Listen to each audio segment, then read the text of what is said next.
Hello fans, welcome to Man Utd Transfer HQ. Stay updated with the latest transfer gossip and breaking news. Our first news is Gary Neville makes it clear who is to blame for current Man United crisis. Manchester United icon Gary Neville has had his say on the current state of the club and believes the Glazer family's poor succession planning has hurt the Red Devils badly. Gary Neville admits Ineos have their work cut out to turn things around at Manchester United following years of horrific management from the Glazers. Neville, 49, spent his entire playing career at Old Trafford and has watched from afar in recent years as the club have fallen from their perch at the top of the Premier League, which they last won in 2013. The unpopular Glazer family have called the shots at United since 2005, but things fell off a cliff when Sir Alex Ferguson and his right-hand man, the club's former chief executive, David Gill, left their previous roles. And Neville, speaking in an interview with the Mail, says the Glazers' failure to plan for life after Ferguson and Gill is one of the major reasons behind their current malaise. He said, the succession planning is to blame for United's plight. When I think about it from a business perspective, what happened post Sir Alex and David Gill was horrific. 100% it falls upon the owners in the Glazer family. The last 10 years, to run a football club without a football department is just absolutely bizarre. How that could not be seen either by the Glazer family or by the executive that was in place is madness. When I left, 500 to 600 people were working at United. That went to 1,200. How has that happened? The landscape at Old Trafford changed a little over a year ago when Sir Jim Ratcliffe acquired a minority stake in the club. He and Ineos now have full control of sporting operations as per the terms of the deal. Although the Glazers are still at the club, Ratcliffe has been heavily criticized for raising ticket prices and overseeing significant staff redundancies during his first year at the helm, while United have continued to struggle on the pitch. But Neville says Ineos need to be given time to try and turn things around. He continued, when they came in, my preference would have been for a complete takeover and for the Glazer family to leave, and it still would be because ultimately they've run their course. But at least there's been disruption. You've got to give Ineos 3 or 4 years to try and work out what the hell's going on. 6 months in, they've found it bloody hard. It's an oil tanker. Until you're in there, you can't understand the scale of United and the enormity of everything. From keeping Erik ten Hag to the decision to bring in, sporting director, Dan Ashworth, and then for him to leave, they're obviously finding it bloody tough. There's no doubt that there's been turbulence and wrong decisions made. The club needs a shake. There's a lot of things that need changing. Don't miss out on all the latest updates. Subscribe for more Man United transfer news. Our second news: Premier League infuriate Manchester United with decision on future of PSR. Several Premier League clubs wanted an alternative to the controversial profit and sustainability rules, but top-flight bosses have decided to stick with the current regulations. The Premier League's controversial spending rules are here to stay. And that will infuriate Manchester United, as the club wrote to fans blaming profit and sustainability rules as the reason for a lack of signings, a rise in ticket prices and redundancies. Prem chiefs have confirmed that PSR will remain in place for next season despite them being hugely unpopular with clubs and fans, but they have yet to agree a better system. It was effectively rubber-stamped at a Premier League shareholders meeting in London that PSR will stay despite public opposition from the likes of Manchester United, Aston Villa and Newcastle United. United owners Ineos are making hundreds of redundancies with a clear message that they have to cut costs to make sure they can spend on their squad. Everton were hit with a points deduction after breaching PSR, while Villa had to auction off a striker in January, offering Ollie Watkins to Arsenal and then selling Ihan Duran to Saudi Arabia, to fall into line with the spending rules. Villa also proposed last summer to increase spending guidelines from the current permitted losses of £105 million over 3 seasons to £135 million. But that was knocked back, and the Premier League and will continue to run a shadow system in parallel with PSR of squad cost ratios tied to club income. There was no vote between the 20 clubs at the Premier League meeting with a new anchoring system, the clear alternative. That would see clubs only being allowed to spend a proportion of their income on wages, transfers and costs. The Professional Footballers Association has already voiced major concerns over anchoring because that would have the potential to restrict player earnings. Meanwhile, Sir Gary Hickenbottom, a former Court of Appeal judge, was elected unopposed as the Premier League's new chair of the judicial panel. Hickenbottom replaces Murray Rosen, who has completed his 5-year term. Manchester City had objected to his involvement in their hearing against the 115 charges because Rosen is an Arsenal fan.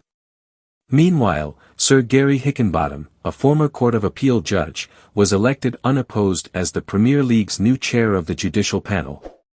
If you enjoyed the video, make sure to hit that like button, subscribe to Man United Transfer HQ.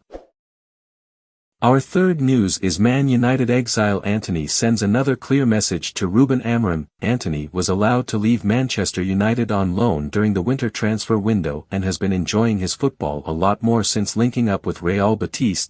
Antony's dream start to life at Real Betis continued on Thursday with a fine goal in the Spanish club's Conference League playoff in Gent. The Brazilian winger has struggled at Manchester United since joining in an £86 million deal from Ajax in 2022. Neither Erik ten Hag nor Ruben Amorim found much use for him this season, despite United themselves languishing in the bottom half, and the latter allowed him to move on loan to Betis. After a man-of-the-match performance in his debut, Antony scored his first goal for Manuel Pellegrini's side on his second appearance. The game ended in defeat, though, with opponents Celta Vigo turning a 2-0 deficit into a 3-2 victory. The setback didn't slow the new man down, though. And his goal in Belgium on Thursday night helped him add to an already impressive highlight reel. There didn't look to be a great deal of danger when Antony received the ball out wide on the right just a minute into TE's second half.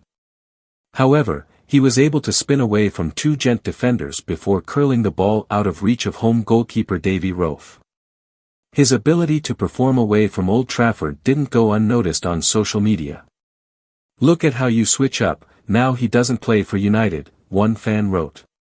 "Never did this at United, instead he was busy spinning the ball," was the verdict from a second. A third simply suggested, "United are genuinely cursed." In December, United head coach Ruben Amorim suggested there was still quality in Antony's game which could be unlocked. The 24-year-old was used sparingly by Amorim, though, and it has been down to Pellegrini to find that special something.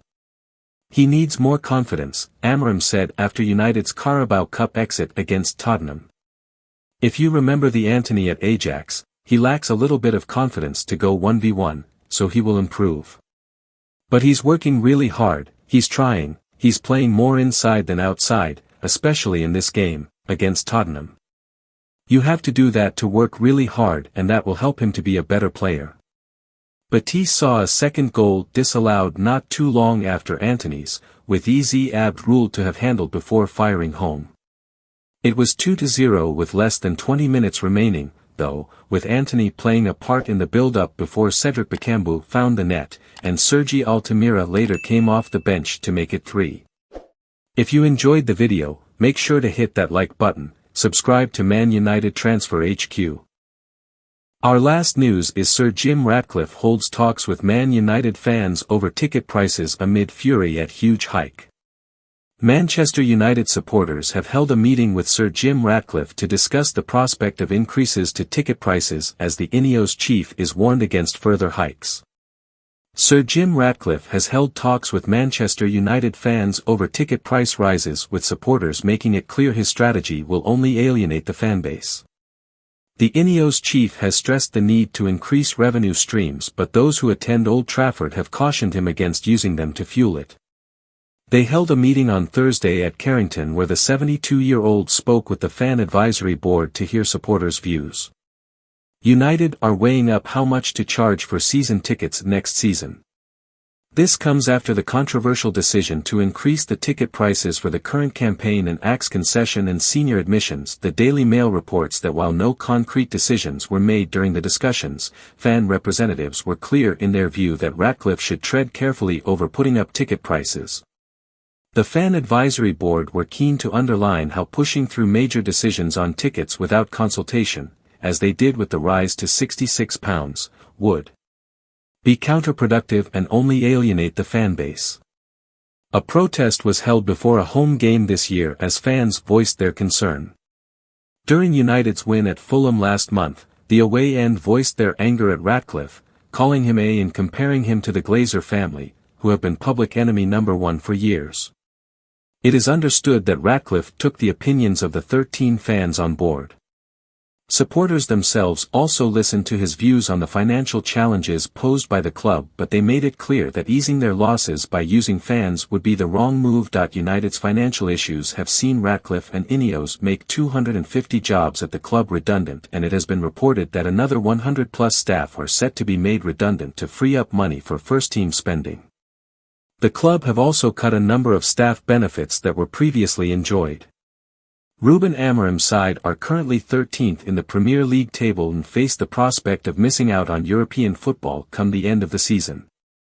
That would be another missed opportunity from a financial point of view, and their performances on the pitch underline the need to invest in the squad. Thanks for watching.